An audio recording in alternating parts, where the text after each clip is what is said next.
Japanese urban legend আপনারা বহু শুনেছেন, বহু সিনেমা পর্যন্ত দেখেছেন। আমাদের চ্যানেলেও আরবান লিজেন্ডের উপর ভিত্তি করে তেকে তেকে নামের একটি জাপানিজ বহুল প্রচলিত আরবান লিজেন্ড এক্সপ্লেন করা আছে, চাইলে আপনারা সেটা দেখে আসতে পারেন। তবে আজকে আমি যেই লোককাহিনী নিয়ে অর্থাৎ আরবান মিথ নিয়ে কথা বলছি, এটা হচ্ছে কোরিয়ানদের মুখে সব থেকে বেশি প্রচলিত কিছু ঘটনা। তো এই ঘটনাগুলোই আজকে আমরা বেশ কয়েকটা কভার করেছি। কোরিয়ার একটি শুনশান রাতে একটা লোক টানেলের সামনে গাড়ি নিয়ে দাঁড়িয়ে আছে। তবে সে খুব বিচলিত দেখতে। তার কাছে রয়েছে কিছু ড্রাগস আর বেশ কিছু টাকা। এছাড়াও তার ভেতরে অনেক বেশি ভয় কাজ করছে। তবে সেটা কি আমরা কিছুক্ষণ বাদেই জানতে পারবো। সে যখন গাড়ির ভেতরে অপেক্ষা করছিল, তখনই পেছন থেকে একটি পুলিশের গাড়ি সাইরেন বাজাতে বাজাতে তার গাড়ির সামনে এসে থামে। লোকটি পুলিশের সাইরেনের শব্দ শুনে তাড়াতাড়ি অ্যালার্ট হয়ে যায় এবং সেই টাকাগুলো এবং ওই ড্রাগসগুলো আলাদা করে লুকিয়ে ফেলে। পুলিশটি যখন ধীরে ধীরে তার গাড়ির সামনে এসে জানালার কাঁচ খুলতে বলে, তখন লোকটি কাঁচ খুলে দেয়। তারপর পুলিশ তাকে জিজ্ঞেস করে সে এত রাতে কোথা থেকে আসছে। সে বলে সে একটি জায়গা থেকে মাছ শিকার করে বাসায় ফিরছে। পুলিশটি তাকে দেখে বুঝতে পারে সে অনেক বেশি ঘাবড়ে যাচ্ছে। তবে পুলিশ তার সাথে কোনো রকম বার্গেটিং কিছুই করছে না। পুলিশটি যখন তার সাথে কথা বলছিল, তখন পুলিশের একটি হাত ছিল গাড়ির সামনের গ্লাসের উপর। তখন পুলিশের ওয়াকি টকিতে শোনা যাচ্ছিল একটি 20 বছরের মেয়ে নিখোঁজ হয়েছে, সেই ব্যাপারে বারবার রিপোর্ট করার কথা বলা হচ্ছে। তো পুলিশটি সেখান থেকে যাওয়ার সময় তাকে বলে তার গাড়ির সামনের বাম্পারটা ভেঙে গেছে, সে তাকে ঠিক করে নিতে বলে। আর তাকে সাবধান করে সামনের রাস্তাতে অনেক বেশি জঙ্গলি জানোয়ার পড়ে, যার কারণে বড় ধরনের দুর্ঘটনা হতে পারে। এই জন্য তাকে ধীরে ধীরে সামনের রাস্তা ড্রাইভ করতে বলে। পুলিশটি যখন সেখান থেকে চলে গিয়ে তার গাড়িতে গিয়ে বসে, তখন লোকটি তার গাড়ির কাঁচ লাগিয়ে ফেলে। তারপর স্টার্ট দিয়ে সামনের দিকে ধীরে ধীরে চলতে থাকে। সে যখন একদম টানেলের ভেতরে চলে যায়, তখন তার স্ত্রী কল করে এবং তাকে বারবার বাড়িতে ফিরে আসতে বলছিল। লোকটি তার স্ত্রীর অতিরিক্ত বকবকানি কোনোভাবে সহ্য করতে পারছিল না। সে বারবার তার স্ত্রীকে থামতে বলছিল, কিন্তু সে কোনোভাবে থামছিল না। এর মাঝখানেই সে বলে ফেলে তার গাড়ির সাথে কিছু একটা অ্যাক্সিডেন্ট করেছে, হতে পারে সেটা কোনো হরিণ অথবা অন্য কিছু। এই কথা শোনার পর তার স্ত্রী আরও বেশি বকবকানি শুরু করে। লোকটি বারবার উত্তেজিত হয়ে তার স্ত্রীকে থামতে বলছিল, কিন্তু সে কোনোভাবেই যেন থামছিল না। ঠিক সেই মুহূর্তে তার সামনে সে একটি হরিণ দেখতে পায় আর সাথে সাথে গাড়ি ব্রেক করে। তখন সে দেখতে পায় গাড়ির সামনে কেউই নেই। সে তার স্ত্রীকে বলে সামনে কেউ একজন ছিল। তার স্ত্রী আরও বেশি বকবকানি করে বলে তোমার সাথে হয়তো কোনো নারী আছে। এটা শুনে লোকটি আরও বেশি উত্তেজিত হয়ে যায়। সেই মুহূর্তে একটা বিকট শব্দে সবকিছু যেন ডিসকানেক্ট হয়ে যায়। সেই মুহূর্তে লোকটির চোখ পড়ে গ্লাসের উপর। তখন দেখে পুলিশ যখন গাড়ির সামনের গ্লাসে হাত দিয়েছিল, সেখানে হাতের ছাপ পড়েছে। এতে সে অনেক বেশি রেগে যায়, কারণ তার গাড়ির কাঁচটি পুলিশ নোংরা করে ফেলেছে। তাই সে উইপার দিয়ে ওটা পরিষ্কার করার চেষ্টা করে, কিন্তু সে অবাক হয়ে যায় যে ছাপটি উইপারের সাহায্যে কোনোভাবে মুছছে না। তখন তার সাথে ছিল কিছু টিস্যু। সেই টিস্যু দিয়ে সে যখন ওই ছাপটি মুছতে যায়, তখন দেখে ভেতর থেকে ওই ছাপটি মুছে যাচ্ছে। এতে সে ভীষণ ভয় পেয়ে যায়। তারপর সে গাড়ির সাইডে তাকিয়ে দেখে চারিদিকে অসংখ্য সেই রকম মানুষের হাতের ছাপ। সে প্রচণ্ড ভয় পেয়ে জিজ্ঞেস করে এখানে কে। এই কথা বলে সে গাড়ি আবার টান দিয়ে ওই টানেল থেকে বেরিয়ে আসে। তারপর একটি জায়গায় গাড়ি থামিয়ে গুগল ম্যাপে নতুন করে একটি নেভিগেশন সেট করে নতুন রাস্তার জন্য। তারপর চারিদিকে তাকিয়ে দেখে কেউ আছে কিনা। এরপর সে আস্তে আস্তে গাড়ির ব্যাগ ডালা খুলে দেখে সেখানে একটি রক্তাক্ত ব্যাগ, আর সেই ব্যাগের ভেতর থেকে কিছু চুল বেরিয়ে এসেছে। সে প্রচণ্ড রাগ করে বলে আমার সাথে এসব কি হচ্ছে। তারপর একটা ছুরি দিয়ে ওই চুলটি কেটে ফেলে ব্যাগ ডালা লাগিয়ে দেয়। তারপর আবার গাড়ি স্টার্ট করে। তখন সে আবার একটি টানেলের ভেতরে ঢুকে পড়ে। সে যখন ওই টানেলের ভেতর দিয়ে যাচ্ছিল, তখন তার চোখে কেমন জানি ঘুম ঘুম ভাব আসছিল। এই জন্য সে গাড়ি অনেকটা এলোমেলোভাবে চালাচ্ছিল। হঠাৎ সে জানালার বাইরে একটা মেয়েকে উল্টো মুখ হয়ে দাঁড়িয়ে থাকতে দেখে। ঠিক সেই মুহূর্তে তার গাড়ির কাঁচের উপর কিছু যেন আছড়ে পড়ে এবং সেখানে বেশ কিছু হাতের ছাপ। তবে কি সেটা কিছুতেই দেখা যাচ্ছে না। সে প্রচণ্ড ভয় পেয়ে তাড়াতাড়ি গাড়ি ব্রেক করে। ততক্ষণে গাড়ির সামনের কাঁচ কিছুটা ফেটেও গেছে। লোকটি প্রচণ্ড ভয়ে এবং রাগ করে গাড়ি থেকে বেরিয়ে এসে ডাইনি বলে কাকে বারবার বকাবকি করছিল যে কেন সে তাকে এত ডিস্টার্ব করছে। এই কথা বলে সে আবার তার গাড়ির পেছনে গিয়ে ব্যাগ ডালা খুলে ফেলে। সেখানেই একটা হাতুড়ি ছিল, আর সেই হাতুড়ি দিয়ে ওই ব্যাগটির উপর বারবার আঘাত করতে থাকে। তখন সে দেখতে পায় সেই ব্যাগের ভিতরে কিছুই নেই, শুধু কিছু রক্ত পড়ে আছে। এটা দেখে সে আরও বেশি ঘাবড়ে যায়। তখনই পেছন থেকে চং ধরা যেমন দরজা খুললে শব্দ হয়, সেই রকম একটা শব্দ শুনতে পায়। সে পিছনে তাকাতেই দেখে টানেলের ভেতরে যেই বক্সগুলো আছে সেই বক্সের ভিতরে একটা মেয়ের কাটা বডি খুবই জড়সড় করে রয়েছে, আর সেটা ধীরে ধীরে খুলে যাচ্ছে। সেই বডির ভেতর থেকে যখনই একটি হাত বেরিয়ে আসে, তখনই সেই টানেলের ভেতরে থাকা একটি লাইট, অর্থাৎ তার মাথার উপর বরাবর যেই লাইটটি ছিল সেই লাইটটি ফেটে যায়, আর সেই জায়গাটা কিছুক্ষণের মধ্যেই অন্ধকার হয়ে যায়। তখন দেখা যায় ওই কাঁটা বডিটি তার দিকে তাকাচ্ছে এবং তার চোখগুলো সম্পূর্ণ সাদা।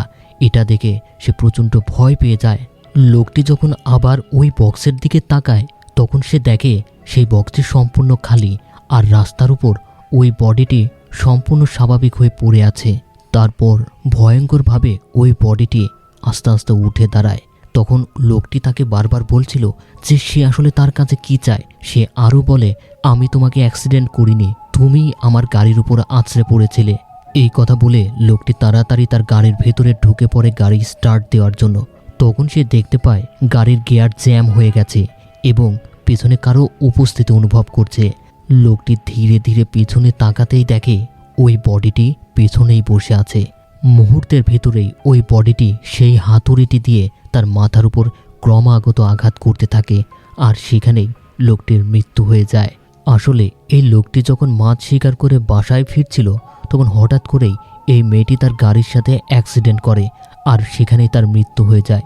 কিন্তু লোকটি এই ব্যাপারটা পুলিশকে না বলে সে ব্যাগের ভেতরে নিয়ে কোথাও যাচ্ছিল এটাকে দাফন করে দেওয়ার জন্য। কিন্তু সে জানতো না এই মেয়েটি আবার ভয়ানক আত্মাতে রূপান্তরিত হবে। পুলিশ মূলত এই মেয়েটিকেই খুঁজছিল, সেই জন্য ওয়াকি টকিতে 20 বছর বয়সী একটি মেয়ের ব্যাপারে বারবার রিপোর্ট করার কথা বলা হচ্ছিল।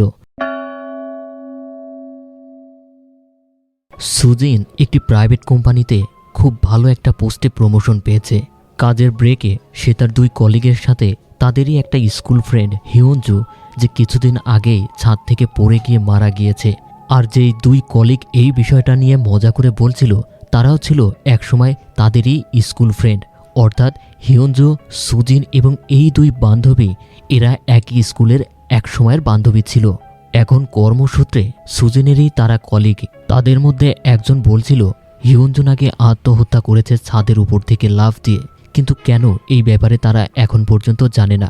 আসলে হিয়নজুকে নিয়ে এই 3 বান্ধবী একসময় অনেক বেশি মজা করত, অর্থাৎ হিয়নজুকে অনেক বেশি বুলি করত।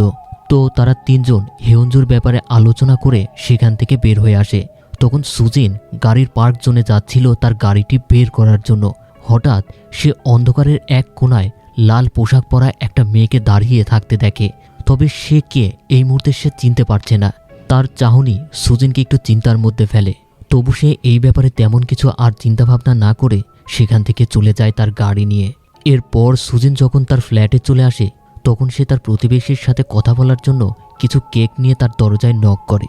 যখন ওই প্রতিবেশী বের হয়ে আসে, তখন সে তাকে ওই কেকটি দিয়ে জিজ্ঞেস করে, আমি কি আপনাকে কোনো প্রশ্ন করতে পারি? প্রতিবেশী জিজ্ঞেস করে হ্যাঁ। সে বলে, আমি কয়েকদিন ধরে লক্ষ্য করছি একটি লাল পোশাক পরা মেয়ে তার অফিসের নিচে, এমনকি এই বিল্ডিংয়ের পার্ক জোনে তাকে কোনোভাবে সে ফলো করছে। এমনকি অন্ধকারের একটা কোণায় সে দাঁড়িয়ে তার দিকে অদ্ভুতভাবে তাকিয়ে থাকে। আপনি কি এমন কোনো মেয়েকে দেখেছেন এই বিল্ডিংয়ের নিচে বা কোথাও? তখন ওই প্রতিবেশী বলে, এমন মেয়েকে সে আগে কোথাও দেখেনি, এমনকি এই বিল্ডিংয়ের আশেপাশেও কোনোদিন সে দেখেনি। প্রতিবেশী তাকে জিজ্ঞেস করে তাকে এমন কেন প্রশ্ন করা হচ্ছে। তখন সুজিন বলে এমনি সে এই ব্যাপারটা জানতে চাচ্ছিল। এরপর সুজিন যখন তার ফ্ল্যাটের দিকে হেঁটে যাচ্ছিল, তখন পেছন থেকে কারো হাঁটার শব্দ শুনতে পায়। সে ঘুরে তাকাতেই দেখে ওই মেয়েটি তার পেছনেই দাঁড়িয়ে আছে। সে প্রচণ্ড ভয়ে এক দৌড়ে তার ফ্ল্যাটের দরজা খুলে ভিতরে ঢুকে পড়ে। তারপর সে কিউরিসিটি নিয়ে দরজার সামনের যেই সিসি ক্যামেরা আছে সেই সিসি ক্যামেরার মনিটর চেক করে দেখে তার দরজার সামনে ওই মেয়েটি আছে কিনা। তখনই ভয়ানকভাবে ওই মেয়েটি তার সামনে হাজির হয় এবং তার কপাল জুড়ে রক্ত বয়ে পড়ছে। এটা দেখে সে প্রচণ্ড ভয় পেয়ে যায়, আর সাথে সাথেই তার ঘুম ভেঙে যায়। তখন সে বুঝতে পারে এটা শুধুমাত্র একটা স্বপ্ন ছিল তার। ঠিক সেই মুহূর্তে তার বসের কল আসে। সে রিসিভ করতেই তার বস বলে আগামীকালকে যেই প্রেজেন্টেশন করার কথা ছিল সেটা কি কমপ্লিট হয়েছে কিনা। সুজিন বলে সেটা সে আগেই কমপ্লিট করে ফেলেছে। এই কথা বলার পর সুজিন যখন তার কম্পিউটার ওপেন করে তখন তার কাজে কোনোভাবে মন বসছিল না। হঠাৎ তার স্কুল লাইফের ইয়ারবুকের উপর চোখ পড়ে। সে সেটাও ওপেন করে তাদের স্কুল লাইফের বন্ধুদের ছবি দেখছিল। তখন সেখানে তার বান্ধবীদের মধ্যে হিউনজুর ছবি দেখে মনে হয় যে ওই লাল পোশাক পরা মেয়েটি হিউনজু নয় তো। পরের দিন সকালে সুজিন যখন রেডি হয়ে তার অফিসে যাওয়ার জন্য পার্ক জোনে তার গাড়ি নিতে যাচ্ছিল তখন সে আবার একটি কোনায় অন্ধকারের ভেতরে ওই লাল পোশাক পরা মেয়েটিকে দেখতে পায়। এবার সে তার কাছে এগিয়ে যায়। তারপর বলে এমন মজা সে একদমই পছন্দ করে না। আসলে তুমি আমার কাছে কি চাও? এই কথা বলে সে যখন আরও তার সামনের দিকে এগিয়ে যাচ্ছিল তখনই সামনে দিয়ে একটি গাড়ি চলে যায়। আর ওই গাড়ি যাওয়া মাত্রই দেখে লাল পোশাক পরা মেয়েটি সেখান থেকে ভ্যানিশ হয়ে গেছে। এটা দেখে হিউনজো অনেক বেশি ঘাবড়ে যায়। সুজিন তার অফিসে চলে আসে। তারপর সে তার বান্ধবীকে এই ব্যাপারটা সম্পূর্ণ খুলে বলে। এরপর সে জানতে চায় হিউনজো আসলে কীভাবে মারা গিয়েছিল। তার বান্ধবী বলে সে নাকি ছাদ থেকে লাফ দিয়েছিল। সুজিন জিজ্ঞেস করে সে কি কোনো কিছু ভয় পাচ্ছিল। তার বান্ধবী বলে আমি এতটুকুই জানি, এর বেশি কিছু আমি জানি না। এরপর সুজিন অফিস শেষ করে তার বিল্ডিংয়ে চলে আসে। সে যখন লিফটে ওঠে তার 8 নম্বর ফ্লোরে যাওয়ার জন্য 3rd ফ্লোরে চলে আসে তখন দরজা খুলে যায়। ওই লাল পোশাক পরা মেয়েটি সামনেই দাঁড়িয়ে আছে। সে প্রচণ্ড ভয়ে তাড়াতাড়ি দরজা বন্ধ করে দেয়। তারপর লিফট যখন 6th ফ্লোরে চলে আসে তখন আবার দরজা খুলে যায়। সে দেখতে পায় ওই লাল পোশাক পরা মেয়েটি আবার সামনে দাঁড়িয়ে আছে। সে আরও ভয় পেয়ে যায়। তারপর সে আবার দরজা বন্ধ করে দেয়। এইভাবে যখন 8 ফ্লোরে চলে আসে লিফটটি তখন আবার ওই মেয়েটাকে দেখতে পায়। এবার সে প্রচণ্ড ভয়ে তাকে সেখান থেকে ধাক্কা দিয়ে বের হয়ে যায়। তারপর সে এক দৌড়ে তার ফ্ল্যাটের দরজা খোলার জন্য পাসওয়ার্ড ডায়াল করতে থাকে। কিন্তু সে প্রচণ্ড ঘাবড়ে গিয়েছিল যার কারণে সে পাসওয়ার্ড ডায়াল করতে পারছিল না। সে যখন বারবার চেষ্টা করছিল তখন দেখে ধীরে ধীরে ওই মেয়েটি তার দিকে এগিয়ে আসছে। এমনকি সে একদম তার দরজার সামনে চলে আসে। এটা দেখে সে প্রচণ্ড ভয়ে সিঁড়ি বেয়ে যখনই নিচে নামতে যাবে তখনই দেখতে পায় সিঁড়িতে ওই মেয়েটি দাঁড়িয়ে আছে। সে সিঁড়ির উপরে দরজা খোলার চেষ্টা করে কিন্তু সেটা লক হয়েছিল। সে প্রচণ্ড ভয়ে যখন বারবার দরজা খোলার চেষ্টা করছিল এর মাঝেই সে একবার পেছনে তাকাতেই দেখে সিঁড়িতে ওই লাল পোশাক পরা মেয়েটি আর নেই। সে কোনো রকমের সাহস সঞ্চয় করে ওই বিল্ডিং থেকে একদম নিচে চলে আসে। তারপর বিল্ডিংয়ের একটা সাইডে গিয়ে ফোনে কাউকে টেক্সট করতে থাকে। ঠিক সেই মুহূর্তে ওই লাল পোশাক পরা মেয়েটি ভয়ানকভাবে তার মাথার চুল ধরে বিল্ডিংয়ের উপরে স্পাইডারের মতো তাকে টানতে টানতে বিল্ডিংয়ের একদম উপরে নিয়ে যায়। তারপর তাকে জিজ্ঞেস করে আমাকে চিনতে পেরেছ সুজিন? সুজিন তখন বলে হিউনজু। এই কথা বলার পরে তার চুল ছেড়ে দেয় আর সুজিন নিচে পড়ে সেখানেই মৃত্যুবরণ করে।